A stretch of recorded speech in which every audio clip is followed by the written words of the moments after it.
Good morning. Welcome to Wednesday's Early Morning Intuitive Guidance. I'm Dr. Bonnie Nussbaum, here with some words of wisdom to start your day off well. And I feel like to start this message off well, I want to do a round of whole brain posture in a moment. We'll give it a bit for everybody to pop on, and then we'll jump into that and looking to quiet the nervous system, which you at this hour of the morning you may not be geared up yet, but just kind of recalibrating things, setting things to a peaceful place. Good morning, Jo Neal. Welcome. You're the first one popping on today. Glad you're here. And just kind of ratcheting down our nervous system, moving ourselves into a place of peace and calm and openness and receptivity. I guess those would be the words I would use for this. And this message, there's one line in there that I used for the title, but there's also several other lines in there that I think are encouraging. And in fact, I just had a thought. I'm going to dig out something here that made all the difference for me several years ago. You guys are going to laugh about this, but that's okay. Sometimes it's the cheesy stuff that makes the difference. Good morning, Barb. Glad you're here. Welcome. And Beth, welcome, welcome, welcome. Now my practical rebels are starting to roll in. This is good. You're up for all of that. Fabulous, fabulous, fabulous. Let me grab a drink here. And I want to tell you also, yesterday's meeting with the city planners, good morning Nancy, went far better than I thought it was going to. Good morning, Angie. There were a couple of things that they kind of shook their heads about, like, yeah, that's not going to happen. But there were more that they were like, yeah, this could work, or what if we did it this way? Incredibly helpful folks. So, and it also opened up one or two new pathways for me to hopefully make some affordable housing happen here. Good morning, Gwen. Welcome, welcome, welcome. All right, now we've got our peeps, and I know I said hi to more than 3 of you. Oh, the climber just went to 4. Whatever. It is what it is. So what I want us to start with, as always, is the breath. In through the nose, out through the mouth.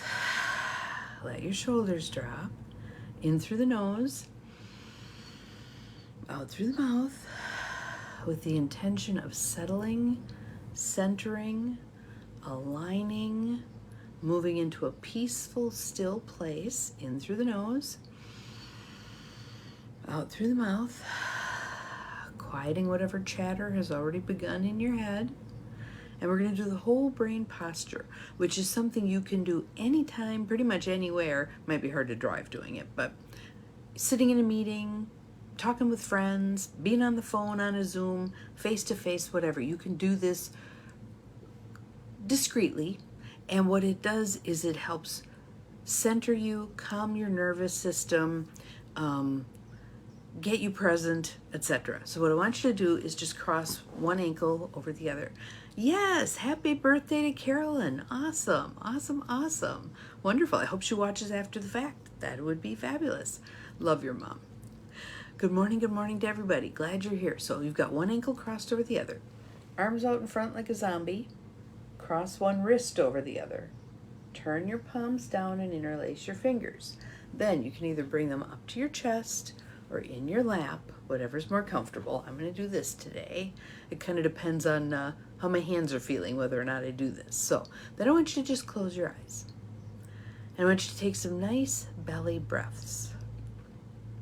And the intention of this whole brain posture is to ground you, center you, bring you fully present to yourself, quiet your mind, especially that Chicken Little part that's constantly chattering, the sky is falling, the sky is falling.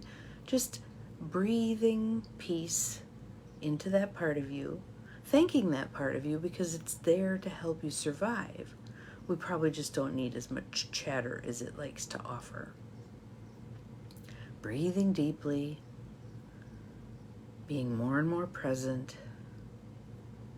being more and more open, receptive, willing to take on this new message for today on whatever level it resonates for you. Breathing deeply. And as you feel that sense of peace coming over you, breathe with intention to spread it to every cell of your body with the breath. And when that centeredness, that openness, that receptivity, that peace, that calm has filled every cell of your body, then I want you to imagine moving outside of your body into your auric space all around you, so that you're carrying with you a field of energy that's open, receptive, centered, grounded. A couple more nice deep breaths. And when that feels complete to you, you can open your eyes, put your feet flat, undo your arms, and tent your fingers. So if you want to think about your brain as your biocomputer, this first part told the computer program, time to edit, and this is your save function. Excuse me. And again, you can do this anytime, anywhere. It's a very centering, grounding thing to do. It's called the whole brain posture. So, now that we're in a good space, we're again going to visit the Notes from the Universe on Abundance, Mike Dooley deck. Again, kind of a cheeky deck. But I think one of the reasons cheekiness works is it overrides some of our dourness, our sourness, our I have to do this just right, that overly serious side of us, and moves us more into a playful space where we're far more able to learn and change and be fully authentically us. So here's our image. And we had this card a while ago because I remember these words. And I'm like, oh yeah, here we are again. And as you know, I believe if we're revisited by the same energy, it's time to step it up a bit. So another nice deep breath. Let it go. What good does it do knowing approximately where the treasure lies, yet never digging? Having a bank account with millions in it, but never writing a check. Or discovering the fountain of youth, but never drinking a drop. You must live the truths you discover. You must break your old rules. Defy logic. Be the change. Dig, write the check, and drink eternally, one little step after another. There's no other way. The universe. So the universe is guiding us that step by step, we're going to get where we want to go. But that when a step is presented to us, our part of the equation is actually taking the step. So my step yesterday was meeting with the city planners and asking my questions and opening space for them to work with me to resolve this issue. How do we create affordable housing for a handful of people, moving things forward? Am I a big developer? Absolutely not. I'm not doing the, 60 unit, 200 unit project. But if I can do 8 units, that's 8 more people or families that are not in uncomfortable living situations. And it opens up their spaces that they're leaving for additional people to move into a better space. So step by step by step, okay? And it's about taking those steps. My favorite lines in this whole card are, you must live the truths you discover. So take a breath on that. How does that fit for you right now? Claim it. I must live the truths I discover. I must break my old rules. And if the word must bothers you, because that's usually not a word I would use, I get to break the rules. I break my old rules. Or get rid of the get to. I break my old rules. I break my old rules, especially if those old rules are limiting us in some way. I break my old rules. And in the similar words to wicked, defy logic. Defy logic. Things don't always have to make logical sense. Our logical senses kind of keep us boxed in at times. Sometimes we need to dream bigger than what we can even imagine. I'm opening myself to guidance from the universe because it's so much bigger and more all-encompassing than our little brains allow us to be.